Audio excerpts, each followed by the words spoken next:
Welcome, everybody, to another episode. I have no idea what number we're on because that is how I roll. So, welcome to Inclusion Starts Now. I'm so excited to have Karen with us, who is a part. Well, you always say KB Teach. Is that just your TikTok name or is Yeah, that's that? just my TikTok. Well, okay, so it started around COVID time because there was the Black Lives Matter movement happening and the phrase Karen became a very not likable name during that Wow. time. And so I had a sign that I would bring that was like, I am not like Karen's for justice or Karen for like trying to like, and then I would continuously joke that like I'd like to say that not all Karens are like this, but that's a very Karen thing to say. So then one of my close friends was like, just go by KB. So I tried to sort of like test that out. Like I'm a little old to start with a new nickname. And it did not stick. But then it happened on TikTok. So it's That is so funny because, nobody in my real life calls me KB except my trainer from like 10 years ago. well, when I emailed you and you like, because yeah, when you said your name was Karen, I was like, wow, that's weird. I like never even thought, like, what is your name? Because I just know you as KB Teach. So I thought Yeah. that was really funny. Every once in a while, if I'm going back and forth with somebody, they'll be like, that's a Karen thing to say. I'm like, Yes, I am Karen. I'm like, well, I mean, it's not, there is a stereotype for a reason, I think. Oh my gosh, that's so funny. I think about that a lot with is it Chad? Like is it Yeah. Chad, the Chad version? And I have a couple of Chad friends and I'm like, man, such a bummer. It's so unfortunate. It's And they're unfortunate. not like I would not say they fall into that stereotype. Right. Well, I guess I just meant like the argumentative part. Like I can Yeah. become a little argumentative if I feel really passionate about something. I guess we all have a little Karen inside of Yeah. us. You just have to embrace it and like use it for good, not evil. Yes, that's okay. Wait, I'm already getting way too off topic. First, first, let's introduce yourself because so you are KB Teach on TikTok, and I love your TikTok videos. And I'm sure they push buttons on so many people about behaviors and in the classroom and all that, but we're going to talk about all that. So tell me about your nonprofit that you do and just, I don't know, kind of your whole thing on social media. Yeah, well, okay, so I started a nonprofit. I actually let me back up. You can edit that part. I I I started probably won't. I started my TikTok because I was really, I think, in a grieving process. And I had started watching the TikToks and seeing all of these like really sort of toxic teachers on TikTok talking about, children with big behaviors. And at the same time that was happening, I had resigned from my position at an intensive offsite program that I loved very, very much because of my stance on not restraining or secluding children. And that was a little bit too progressive for my administrator. And so they had asked me to sign a letter of directive saying I would stop advocating for not restraining or secluding students. And Whoa. I still struggle with like the morality around that and like could I just sign this piece of paper and then like continue on my way or could I not? And I landed on I just can't put my name on something that says I think restrained seclusion is safe. So I was leaving this job that I had been at for 6 years and genuinely just loved more than anything at the same time that I was watching people on social media essentially talk about my kids that I was like grieving the loss Yeah. of. And so that's I started with just like there has to be another voice in the room. And it felt a little bit therapeutic because I didn't necessarily beyond my husband and friends, there was no outlet for me to really talk about what I was experiencing and going through and the grief that it was happening and the anger and the frustration at the system. And so I started a TikTok just to really be a counter narrative to what I was hearing. And then it sort of evolved into maybe people just don't know how to do this. And if I start teaching. I'm a teacher. So if I start trying to teach people how to support big behaviors in their classroom, then that's maybe something that I can do to help build capacity in my profession, and still protect the kids that I cared so much about. So that's how it kind of all started.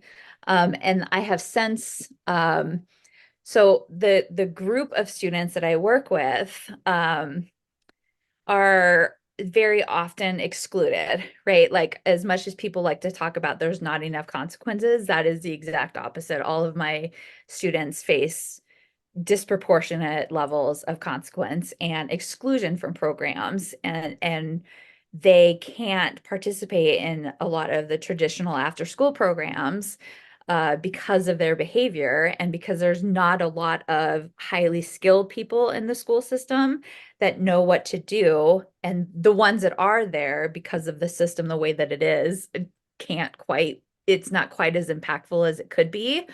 You have like one or two people in a building that sort of know what to do. That's not really enough. Yeah. And what I was extremely good at was utilizing social emotional learning to build their skills.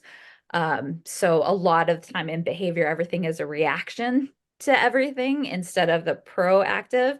And I got very, very good at building skills in students. And so when I was in the program, we had no restraints, no seclusion. We were transitioning students back into their general ed placements. Like it was good. Um, I love that. I mean, I think it's so much just about like, I mean, kids with and without disabilities. It's like people just, or like the adults, like expect them to not have any behavior. And yes, they're like, just sit still, just eat your food, just do yes, this. And then they have a behavior and it's like, you better not yell at me. You better not hit. Like, it's such a yes, quick to like want to discipline yes. where it's like, how do you get yourself to stop and be like, okay, like Yeah, where did I mess up before? Or like, where was the miscommunication before? Like, where was I right, struggling and how did I not catch it to like right. go back to that? Right. Well, and I think like implementing social emotional learning actually like grew my own skill set because I think I come from the residential treatment center, which is very compliance focused. And so I was doing a lot of restraint and seclusion, and I did have a very compliance lens. And it wasn't working. That's what it kept, and I kept just going home with, I think, very similar feelings to what we see on TikTok, with just that frustration and like either it would be like it's I don't know what to do with that kid, or I suck and I'm terrible and I don't know what to do. But I had to really, really self-reflect on it's not working. Like what I'm doing is not working. And so I have to figure out a way to make it work. And we were sent to a collaborative problem solving training, and that it was a game changer. And I went into that training extremely skeptical, um because of my compliance focus. Yeah. Like, what do you mean you want me just to ask them what got hard and that's just going to solve the problem? And it turns out that it did. Yeah. It's very effective. And then from there, I learned more and more about social emotional learning, and it did not only build skills in my students, it built skills in me. So that's That so this like totally reminded me of just this random moment when I have a bunch of cousins and I remember visiting them. Weirdly enough, they do live in Washington. But we came to visit them and there were twins. They were all, it was, I don't know, maybe they were like 5'3", maybe 6'4", and then a set of twins that were 2. So they're all yeah, very young. It was yeah, a pretty crazy situation. And yeah, then me and my sister were like probably 10 and 12, 14, or I don't know.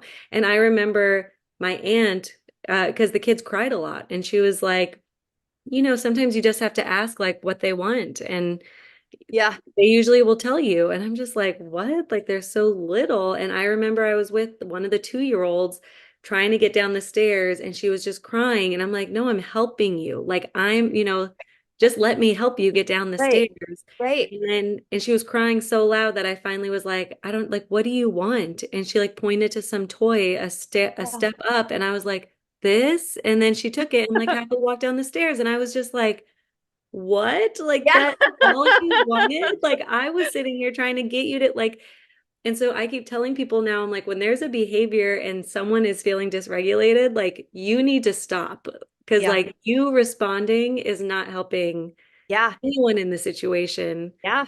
Um, You just have to stop talking sometimes for yeah, and it's okay that we also become dysregulated. Like we're human beings. So I keep sort of trying to preface it everything with like, I'm not telling you that I am an angel who never gets yeah, frustrated or upset, but I'm telling you that I have strategies in place to self-check so that when that moment comes, I have to stop talking because nothing that's going to come out is going to help bring the situation down.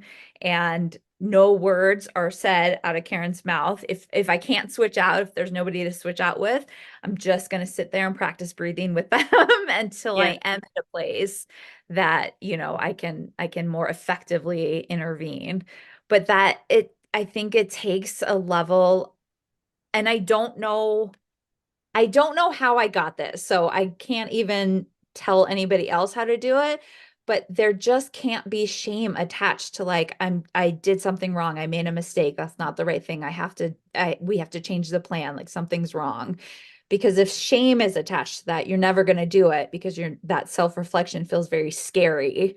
And I don't know why I can do that, but I'm very good at self-ref. Actually, I probably have an inkling about why I can do that. Why? That's What's your the inkling? trauma. Yeah, I mean, when you grow up sort of hearing that you're the problem all the time, you spend a lot of time thinking that you're the problem. And so maybe that has made me more open to the possibility that I might be wrong in a situation. Interesting. So, okay, so because I've talked about this with my partner that I'm like, I know that I have a lot of experience working with kids with behaviors like this or who are like, they communicate in different ways, whatever.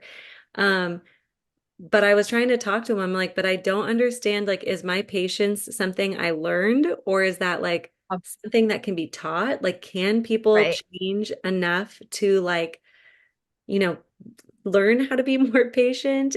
I definitely have always felt unconditional love from my family. And at one point I thought, like, is that it? Is that like because I Yeah. didn't come from a lot of trauma? Is Yeah. that why I have this patience and stuff? But I don't even know if my sister would say the same thing. We have Well, I two mean, every very different siblings can have perspectives. different experiences too, like I have a sibling, like I told you, I'm no contact with my family, but my sister is still very close with them. So I think, depending on roles and whatnot, siblings can have different experiences. But yeah, it sounds like if like childhood adverse experiences, right? The counter to that is positive childhood experiences. And so even though you had this like traumatic event, and you don't minimize trauma, You that's, know, sorry, that I can be should. very triggering for people. No, I'm not critiquing you. I'm just saying like don't minimize your own stuff. Yeah. But it also sounds like maybe they provided some emotional safety for you guys through all of that. So Yeah.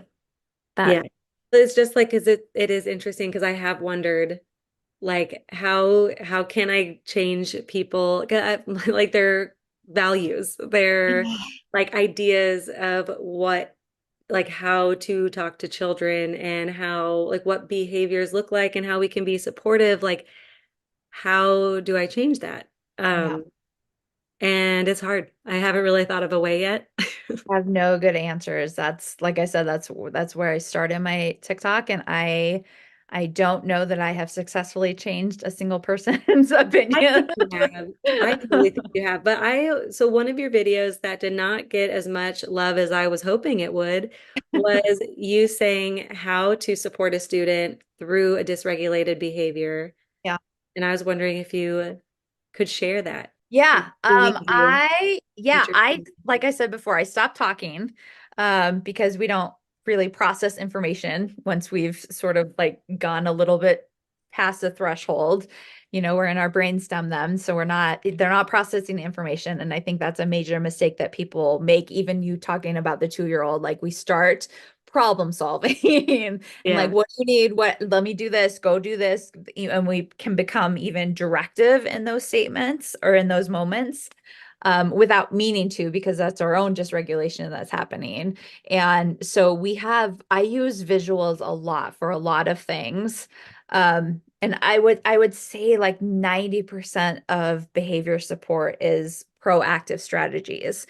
So we are practicing taking a break and using a tool every day at the start of the school year for probably like a good solid like 2 months. We're practicing in a game, sort of like lighthearted way, because the body keeps memory. And so we're trying to change the neural pathways in there. And that takes like consistency and repetition and practice and all of those things. If you make a plan for a student and then you never practice it again until they're escalated again, they're not going to use that plan again. Like it just doesn't work that way. And so like in the moment I can give you all of the things that I do, but if you never are getting in front of it and practicing, you will burn out because there's only so long you can sort of de-escalate really big behaviors before. I mean, it's exhausting. And Yeah. doing that, I call it the escalation hamster wheel. And so if you find yourself doing that every day, it means that you haven't gotten in front of it to stop the wheel from turning yet. Yeah. So in the moment, I am using visuals. I'm like I said, I'm self-reflecting and making sure that I'm regulated myself. And if I'm not, I'm either switching out with somebody or I'm working on my own regulation skills. So there are times where I have not had anybody to switch out with, and I'll grab some bubbles and start blowing them for myself. And it's for myself, but it's also for them because I'm modeling like how do you calm yourself down when you're having big feelings. And I think part of building that emotional safety is that it's okay for me to acknowledge my feelings with kids. So like, whew, Karen's having some big feelings. I'm gonna do some bubbles. Do you want to do bubbles with me? Yay, nay, no, not yet. Okay, I'm just over here doing bubbles, and just sort of being in the space with them, aware of your proximity, because sometimes students want connection and sometimes they need space. And there's really just part of that is like knowing the kid and doing like I'll do a couple little testers like, can I come sit by you? Like, nope, okay, I'm way over here. And really like being in tune with their cues and non-judgmental of the things that are happening. And that can be really hard, especially if there's any sort of like property destruction going on. That is when I'm blowing bubbles and I'm using let me show you I have the largest, most obnoxious lanyard on the planet because it has literally, we have sour candy, we have the talking ball, I mean, I have That is everything. impressive. And so I'm also like playing and fidgeting and using that as a regulation for myself so that I can stay even with that kiddo. I got very excited when you said neural pathways. I literally did a training this morning where I was talking to people about our neural pathways and how important it is to keep practicing something because that's the only way that they're going to get Yeah, stronger. And like what a great place to use it is like, and I remember I think I was like an undergrad or first year teaching what I did to make myself, I like basically had a happy list. And so whenever I started feeling upset, I would just go to my happy list and be like, okay, what should I do on here? And one of yeah, them was like, I had an album on my phone of pictures that were like inspiring or like made me yeah, happy. And they were usually quotes or funny memes, but it was all ones that I knew. And they yeah, were like, just made me happy. And I was like, you know yeah, what? Yeah, I am a good teacher and I am happy and I am going to keep doing this. Like, yeah, it was such a helpful tool to like have this happy list of like, you know, like go outside, even though you yeah, would think that's like such an easy thing to do, but you just like don't think about it all the time, especially when you're dysregulated. It's like you're yeah, in this fight or flight mode yeah. and it's kind of hard to pull yourself out sometimes. Yeah, it's really hard to pull yourself out Yeah. sometimes.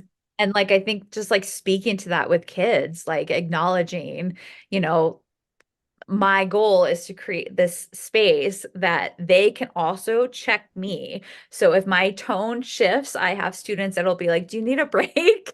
I'm like, "Yeah, I think I do." Thank you. I I love think I that. do. And I that's think, not about disrespect. It's not about not having authority in the classroom. Like it's I see myself as their teacher, but also as like a mentor, not a dictator. It's not yeah, just my job to teach them math. It is also my job to help them process big feelings. And I am also a human being, so I also have big feelings. And I I love everything that you were saying because that is exactly the first thing I thought about was when people are like, my kids need to respect me, and I just don't like that at all. oh, Well, I don't like it how people say it like yeah, that because I feel like when they say it like that, there's not this mutual respect. And it's yes. like, you can't just boss a kid around all day telling them what to do. Yeah. Like, again, if they're saying no and you're just like, well, it doesn't matter, I'm the adult, do what you got to do what I'm Yeah. saying. Like, that's not showing respect. Like, no one is showing Oh, respect. So that's what I don't, oh, because yeah. obviously, like I respect my children and they respect me and it's like a mutual thing, but that means that like, I'm not always rushing them everywhere. If they don't want to do something, it's like, okay, well, we're gonna have to talk about it. Like it's Right. very rare that I'm like, we gotta go. Like it's never an emergency. Right. It's like we're gonna be 10 minutes late for Right. swimming. We're not gonna like, it's not like there's a Right. fire Yeah, you engulfing us or can't something. demand respect from anyone. Like, I mean, think about like kids are just like little humans, right? Like Yeah. we're all human beings. We're just either big human beings or little human beings. And you couldn't make me just respect somebody, you can make me comply, and there are moments where I have to comply with authority figures, but I certainly don't have to respect them if they haven't earned that. That's not a thing that you require of adults. So why do we require it of children? Like we have to teach them how to self-advocate and how to negotiate respectfully and some of those skills, but demanding respect is Yeah. weird. It's a weird concept to me. And I also feel like adults have a hard time like compromising respectfully. Yeah. Because like I've had sometimes where I don't know, you're like my kids are 2 and 3. They ask me the same questions all the time. It's Yeah. like, can we have marshmallows for breakfast? And it's like, every once in a while I'll be like, whatever. But Yeah. mostly it's like, no, we're not gonna have marshmallows for breakfast. Like we Right. really need to just get rid of this bag of marshmallows. Right. But sometimes we get to points where it's like I just keep saying no to things and then they're getting frustrated and I'm like, okay, you know what? We need to find a compromise because like Yeah. I don't want to be the person that keeps saying Yes. no, but like Yes. we need to understand how we're going to move past this Yes. and I think it also just I don't know, they also trust me more, I think because of it, that Yeah. like our relationship is strong and getting stronger Yeah. because they can like feel that trusted relationship, which I Yep. think is so important. Um, And it actually gives you some more authority because you have built up that trust. So in those moments where you are a little bit more directive, they tend to not push back as much. I don't know. I don't have a lot of kids swear. I mean, during an escalation, some swear words can come out, but I don't have what would be coined as like disrespectful yeah, communication. There's no chair throwing, there's no like F you. Like yeah. I like I you also have a don't, relationship problem. That's what you have right now with that. yeah. I also don't lie to like children. Like I Yeah. don't say, and I mean this goes as far as like even with Santa. We talk that he's like a Yep. character for Christmas, Yep. but he's not at the mall. He's not like a real person. Yep. And I know people have a lot of problems with that, but I just never lie to them. If they're like, we want more cookies, I'm not like, oh, they're all gone. It's like, Right. we're all done with cookies. And I think Right. that's a huge part of like, again, building that trust. And then like, I don't know. And then when like something really does happen that they're not happy with the situation, but I tell them the honest answer, Yeah. like they believe me, which Yeah. is, I mean, I've never given them a reason not to believe me, but like Yeah. we just went camping and some other parent there was telling my daughter how there are bears and there were bears wherever we were camping um and men but they were all married So And maybe it was a safer situation, who knows? But she was talking about bears, and then she was like, she just started this like whole story of well, if you don't put the food away, like the bears are going to come get us, but it's okay because they're afraid of flower sweaters and you're wearing a flower sweater. Like it just like expanded into this whole thing. And I'm just sitting there like, oh my gosh, my child's going to believe you because I don't lie to her. And so then the second this woman left, I'm like, hey, so like your sweater doesn't do anything with bears. If a bear comes, this is what we should do. Like, and then I started. we have to circle back, honey, to the sweater. Because she told me, she was like, "Oh no, but I'm wearing my sweater," and I'm like, Yeah. "That sweater's gonna do nothing." Yeah. But we could talk about bear safety.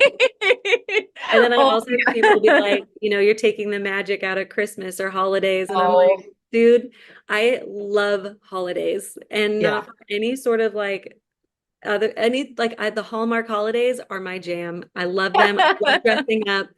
I love Christmas music, and so I'm Yeah. just like they're for us saying that Santa's a fake character, like I Yeah. think fine, because also everybody likes to pretend that Santa's real. Like I was at Costco and like two adults without children around were like, I get this chocolate's for Santa. Like, oh, I should buy some extra. And I'm like, no kids are around. Like everyone talks about Santa like he's real. It's fine. But like we also need to make sure kids aren't like, you know, so Yeah. devastated and feel like they've lost your trust. Okay, I'm getting off.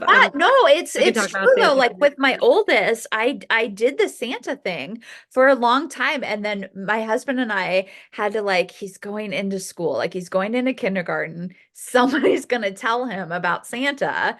It should be us. We should tell him the truth. And the first thing he said is, "You've been lying to me," and I was like, "Yeah." Like, oh my God.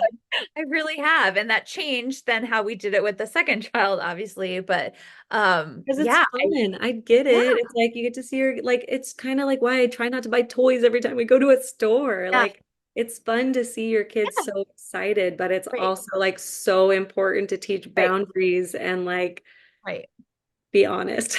Right. And to like think critically through you Yes. like I Oh, want them to be my critical thinkers, not God. thinkers that just like accept, whatever story is told to them. I want them to think about it. I want them to find the holes in that story. I want them to question it. I'm seriously obsessed with everything that you're saying. I just feel like I'm talking to myself right now. Um, and That's now awesome. I'm feeling a little narcissistic, but No, you're not. I just like I keep wanting. Oh my gosh. Okay. Also wanted to say something about your comments on TikTok that I don't think I've ever had the guts to say, but I just love and now I want to say it next time someone makes this comment. But you said something about like how teachers are part of teaching social emotional development. And so many people, I know because I've had people comment on my videos about like kind of other things, but them being like, oh, cool, let's put more pressure on the teachers or how about the parents step in or something? And it's like, but you're like, that is part of teaching. Yep. Like, you are teaching children. You're not going to have like 20 kids listening to you for Right. 6 hours of the day. But I love your comments back to these people because you're always like, oh, sorry that you have to teach at your teaching job. Well, that's the Karen part of me. And every once in a while, I'm like, "Ooh, I did not need to be that snarky about And it." people get like 10 comments. After like 10 mean comments, I I, always, I I don't know get, if you've caught this, but at some point I'll set a boundary and I'll say something like, I think we're done here, like have a good day. And then if they keep going, I'm like, I said that we're done. And then if they keep going, then you're gonna get a block then. yeah. I try so hard not to block people because I'm like, I want you to learn. This is I like, you know. want to have these conversations, but sometimes they're really hard to have when you only Yeah. get like 100 characters to Yeah. type your Well, and response. I think there's a difference between like real dialogue, like real, like, wait, I have a different perspective about this. I have a different thing. And then just some of the vitriol that comes.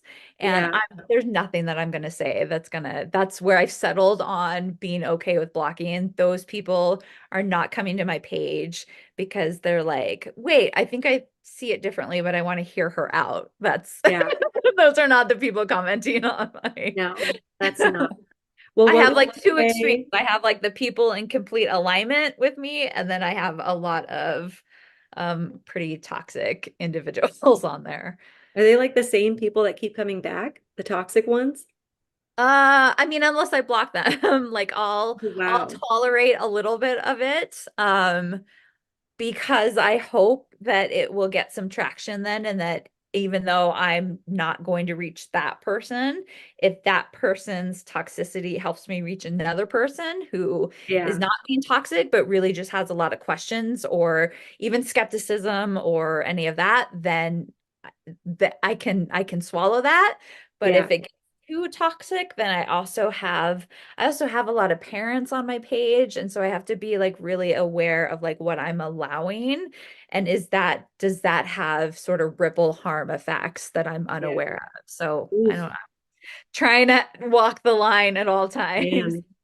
Sometimes That's, I get it, and sometimes I fail miserably. But I mean, there's only so much we can take. Social media as a whole, like, I mean, it's a love-hate relationship. And I'm pretty sure I say this in almost every episode that it's a huge love-hate relationship. yeah, yeah, Um, it's really beautiful and connecting, and then just really dark and terrible. yeah. Well, so what would you say has helped you with like changing teachers or parents' minds of like dysregulated behaviors or inclusive practices? I think people need to see it. Like honestly, I think people in my real world, people can see the actual growth in students, and that makes them far more open than people on social media who, are not actually seeing any of my students and any of the effects of the teaching or their growth. And so for a while, I was very focused on like if I can just go live, then we can like role model and like go through all those things and like bring it to life. And then like the 8 people that are in there are the 8 people I'm in alignment with. So it has not played out that way. But I think Yeah, honestly, teachers do have like there's so much on us. yeah, It can be debilitating. And so I think and there's so many like new initiatives all the time and new curriculums and new this and new that, that there is a healthy level of skepticism to all of that. And so unfortunately, I think a lot of times it just comes down to once they see it working, then they're more open to it working. And then you just have to try to find, in my real life, you just have to try to find those few that are already they already have the buy-in to it, yeah, because then you're creating those ripples, right? Like then they might need a little bit extra training, but they are behind the philosophy of behaviors communication and how we support growth.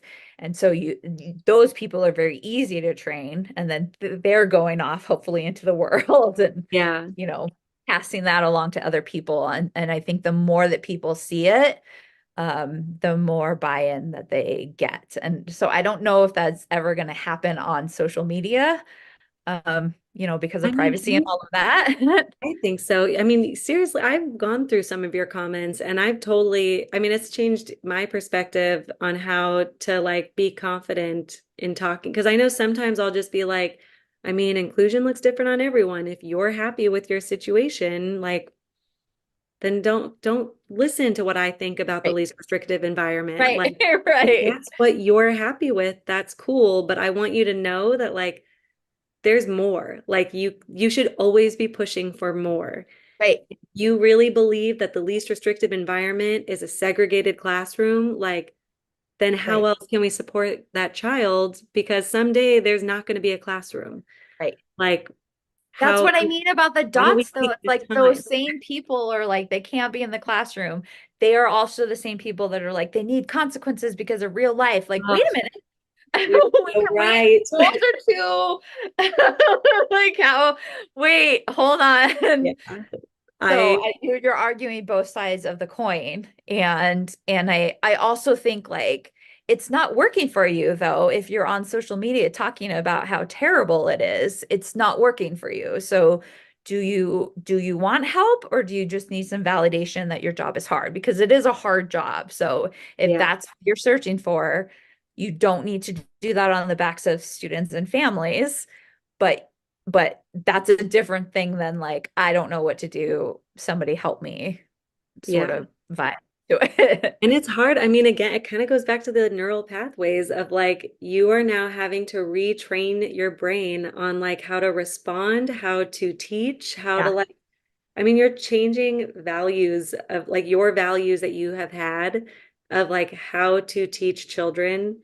And I think changing that is really hard. I mean, even looking back to how I taught like 5 to 10 years ago, Yeah.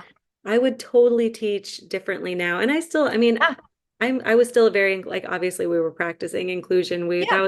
That's always been my thing.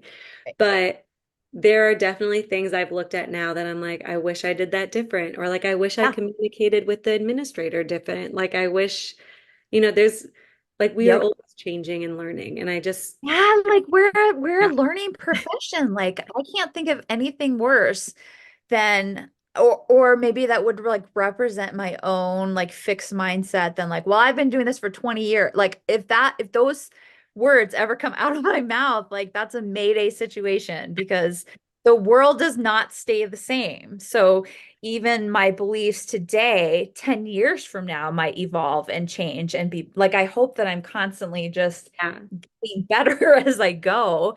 And in order to grow, you also have to acknowledge that something wasn't necessarily best practice, even if it was best practice at the time. It's yeah, okay that that changed.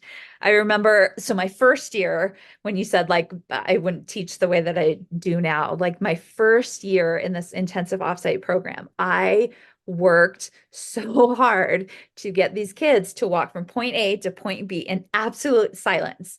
In absolute silence and compliance, like no sounds whatsoever. If they made a sound, we'd go back and we'd try it again. If like so compliance focused. And I was standing in a grocery line and people were talking and people were checking their phones. And I was checking my phone and I had this moment of like, what am I doing? Like nobody is quiet when they're walking in line. Like nobody is, I mean, nobody's yelling with, yeah, there's some boundaries around it, but why am I insisting that they have to be silent from point A to point B? And I walked in and had said that to my administrator, and she's like, because they have to be respectful of other classrooms. I'm like, but what if they aren't that loud? Like, what if it's just like normal voice tone or like no, like what if, yeah, and she was, I don't know, it was just this moment of like, I'm expecting something that I'm not doing. I'm also standing here in line, quietly talking to my husband while I wait for the thing. Like, yeah. why do children have to stand with their hands in their pockets in absolute silence? Like, I so I don't know. It's just been love, moments like that along the way of like, wait a minute, well, what am I doing here? That I hope I never lose. I hope I never lose the ability to, even if I thought it was right in the moment, to like look back and be like, oh boy. yeah. Like, I have a feeling you will forever have this trait, as it feels like you've been working on it for a very long time. And I think I wish more people I mean, I just don't think people like looking. inward. I hope we could always like know that we can be wrong and learn again. I am a huge fangirl of Adam Grant. I talk about this all the time. Have you heard of him? Oh, He's a you look so disappointed in me. no, I was trying to think of his title. He's like I call him a social scientist, but it's like a really for like jobs. It's I don't know. One of my favorite books he's written is called Think Again. And it's all about how we should change our mindset into like wanting to be wrong because now we're closer to being right. Yeah, And his whole book is just so good. And then he's written like 5 or 6 books. All of them are yeah. great. They start out a little boring and he gets better at storytelling as it goes on. And he actually talks about that in his most recent book, but I'm way too much of a fangirl. So I for way too long. Um, but I think so one of the things he talks about is they in like had all these people do a survey at their job and say like how well do you perform your job? 0 or 1 being the worst, 5 being the best, like whatever, 1 through 5 scale. And the people who rated themselves threes and fours were the people that were actually the best employees, and the people who rated themselves as fives were not the best employees. Like they didn't perform as well. And Right, it basically concluded that like when you think you have nothing else to learn, right, you stop learning right, and then you don't grow because right, you're like stuck in this that you're right right. here. But Well, that's where the social emotional learning comes in. I told you it helped me too. Like yeah, I think that's part of it. Like I'm teaching them about their brains and how making mistakes is actually like growing brain matter, and that is impossible then not to internalize myself with. And so like our little tagline in our class is mistakes mean our brain is growing. And so, and you give uh, each other a high five. And so if I practice it sort of like on purpose. So I'll like say something funny and then they'll come give me a high five. But I can't tell you how many times I've said it to myself. Like, it's okay. Your brain is growing, Karen. it is really helpful. It's good to remind yourself. And I feel Yeah. like this also goes with imposter syndrome that like, and I know so many people struggle with imposter syndrome, uh, as I totally do too. But I think it's so important that like if you're willing to learn and willing to like have the discussions and to change your mind, then it's like you're not an imposter. You're like what people want to see. And like your 20 years of experience, like you had to have learned so much. And I just said 20 years because you said 20 years It's earlier. about 20 years. 20 years. Yeah. Every Okay. time people are like, you're not even a teacher because I've transitioned into this after school director Yeah. program, it triggers that imposter syndrome. And, at one point I said it to my husband and he was like, you have residential, you have child welfare system, you have self-contained, you have intensive off behavior. Like, stop it. Like the stranger on the internet who just saw your title and decided you weren't a teacher does Yeah. not does not take away your teaching. Like, so that's, Yeah. Yeah. Good for your yeah. husband, making you realize how awesome you are. Uh, okay. Well, I totally have no idea the questions I I don't either. uh, uh, no, I don't know. I feel like we kind of did talk about all that stuff that I asked you about. Yeah. So final thing, if there is somebody who wants to connect with you to talk about behaviors or talk about, I don't know, their own child's placement or anything, Yeah. is there a way to contact you? I mean, you can contact me on my TikTok page. I have the website to our program. Okay. And And I'll there's put everything in the different show notes. Just Okay, F there's different services on there, whether that's some consultation or some professional development. There's some free resources. I have an Instagram, but I am just starting to sort of build that up a little bit. So the website is probably the easiest way to see how I can help or if I can help somebody else. Or I'm you can sure you always could help. DM me on TikTok too if you.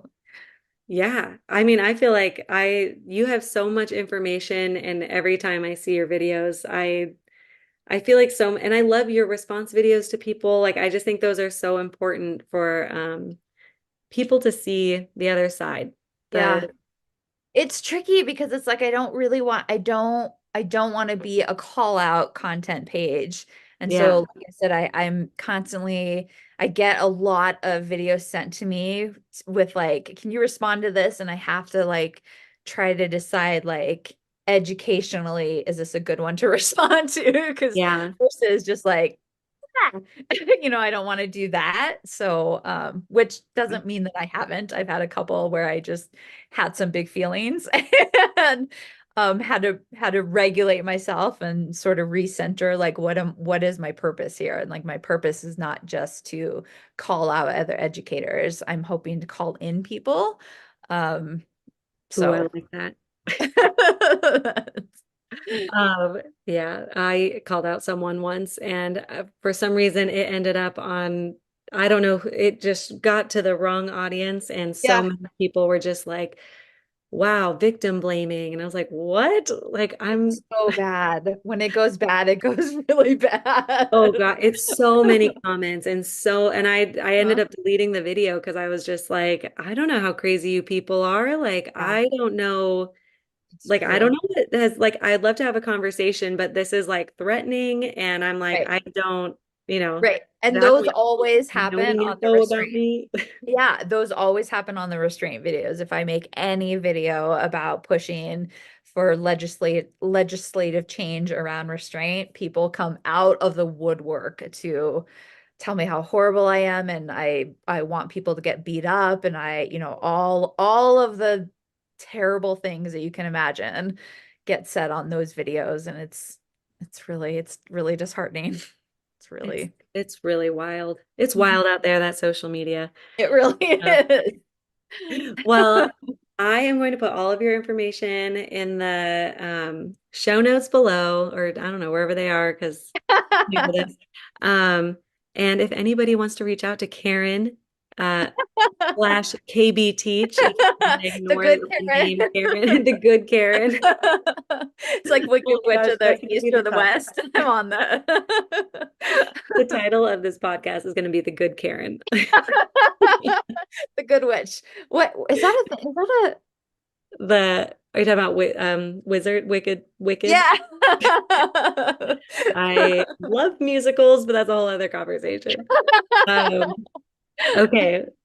I will end it. So thank Yeah, you. thank you for having me so much. It was so easy to talk to you. Oh, thank you. I talk a lot. Thank you again so All much. right, thank you. I have a send off. What is it? Inclusion starts with you, and we just want to help. Thanks, Oh, everyone. thank you.